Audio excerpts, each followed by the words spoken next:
April 2వ తారీఖు నుంచి అమెరికా భారతదేశం పైన అధిక పన్నులు, ఎక్కువ టారిఫ్స్ వేయబోతున్నట్లు డొనాల్డ్ ట్రంప్ ప్రకటించారు.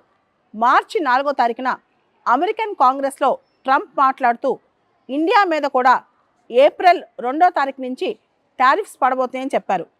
అమెరికాకి అన్ని దేశాలు మిత్రులు కావచ్చు, శత్రువులు కావచ్చు, అందరూ కూడా అమెరికా ఆర్థిక వ్యవస్థను అతలాకుతలం చేస్తున్నారని, అమెరికా ఆర్థిక వ్యవస్థ మీద విపరీతమైన పన్నులు వేస్తున్నారని చెప్పారు. దానిలో భారతదేశం, European union, China, Brazil, Mexico, Canada ఈ దేశాలన్నీ కూడా అమెరికా పైన చాలా పన్నులు విధిస్తూ అమెరికా ఆర్థిక వ్యవస్థను చాలా దెబ్బతీశాయని చెప్పి డొనాల్డ్ ట్రంప్ పేర్కొన్నారు. భారతదేశం అయితే ఆటోమొబైల్స్ ఏదైతే ఇండియాకి అమెరికా నుంచి వస్తాయో వాటిపైన 100% పైన టారిఫ్స్ వేస్తుందని, ఇది భారతదేశం చాలా పెద్ద తప్పు చేస్తుందని చెప్పి ట్రంప్ చెప్పారు. ఆల్రెడీ ట్రంప్ 1.0లో భారతదేశాన్ని టారిఫ్ కింగ్ అని డొనాల్డ్ ట్రంప్ పిలిచారనమాట.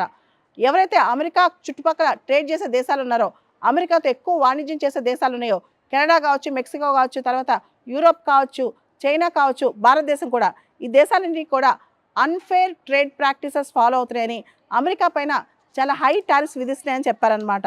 అంతేకాదు అమెరికాతో గ్లోబల్ ట్రేడ్లో ఫెయిర్గా ఉండాలని చెప్పి కూడా ఆయన పిలుపునిచ్చారు. అమెరికా ఇక నుంచి చూస్తూ ఊరుకోదు.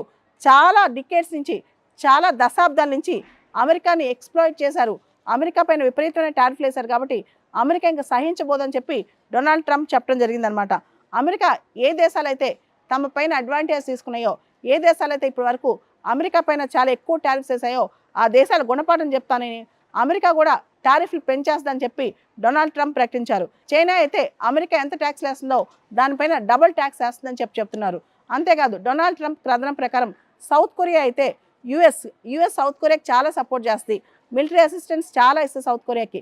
కానీ సౌత్ కొరియా కూడా అమెరికా పైన విపరీతమైన పన్నులు వేస్తుంది.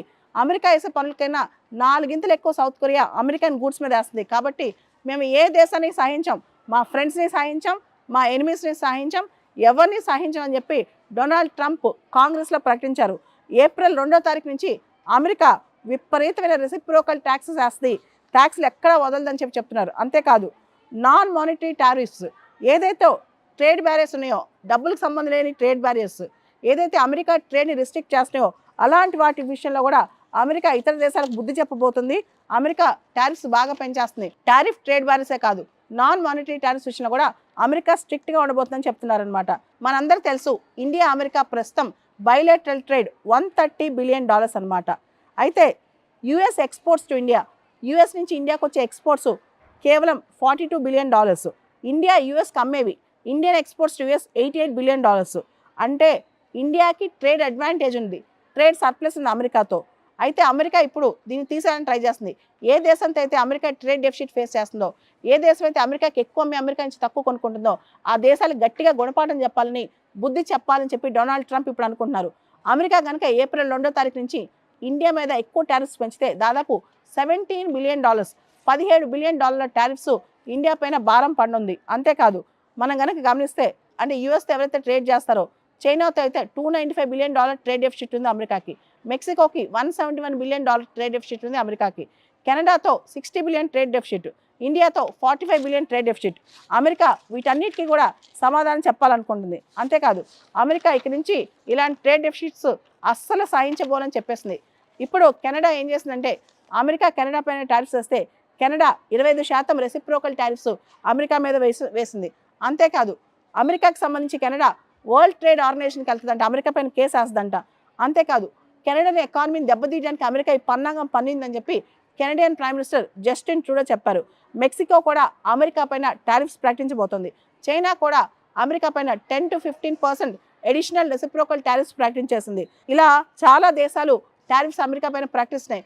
అంటే అమెరికా ఏ దేశాల మీద అయితే పన్ను భారం ప్రకటించిందో రివర్స్గా ఆ దేశాలు అమెరికా పైన పన్నులు వేస్తున్నాయి అనమాట. Indian commerce minister Piyush Goyal గారు ప్రస్తుతం అమెరికా విజిట్లో ఉన్నారు. దీనికి సంబంధించి ఆయన ఈ టారిఫ్ విషయంలోనే ప్రత్యేకంగా డిస్కస్ చేస్తున్నారు. ట్రేడ్ అండ్ టారిఫ్ విషయం అని చెప్పి కథనాలు చెప్తున్నాయి. ఓవరాల్గా చూసుకుంటే ఏప్రిల్ 2వ తారీఖు నుంచి అమెరికా ఇండియా పైన విపరీతమైన టారిఫ్స్ వేస్తే, ఏదైతే ఇండియాస్ లార్జెస్ట్ ఎక్స్పోర్ట్ మార్కెట్ ఉందో అమెరికా, ఇండియా ఎక్స్పోర్ట్స్ కూడా కాస్త దెబ్బతినే ప్రమాదం ఉంది. అమెరికాకి ఇండియా పంపించే మొత్తం ఇండియన్ టోటల్ ఎక్స్పోర్ట్స్లో అమెరికాకి చేసే ఎక్స్పోర్ట్స్ 18% అనమాట. ఇవి దెబ్బతినే అవకాశం ఉంది. సో ఇప్పుడు ఇండియా ఏం చేస్తుందంటే ఇండియా కూడా తన ట్రేడ్ రిలేషన్స్ ఎక్కువ డైవర్సిఫై చేసుకుంటుంది. యూకే, యూరోపియన్ యూనియన్ అంటే బ్రిటన్ వాళ్ళు, EU వాళ్ళు ఇండియాతో FTAs ఫైనలైజ్ చేసుకుంటున్నారు. ఈ దిశగా చూస్తే కనుక కేవలం అమెరికాతో ఎక్కువ ఎక్స్పోర్ట్ పార్ట్నర్షిప్ కాకుండా ఇతర దేశాలతో కూడా ఇండియా ట్రై చేస్తుంది. ఇతర దేశాలు కూడా ఇండియాతో ట్రై చేస్తున్నాయి అనమాట. ఈ విధంగా మనం చూస్తే కనుక ఏప్రిల్ 2వ తారీఖు నుంచి ఇండియా పైన అమెరికా ఎక్కువ టారిఫ్స్ వేసే అవకాశం కనిపిస్తోంది.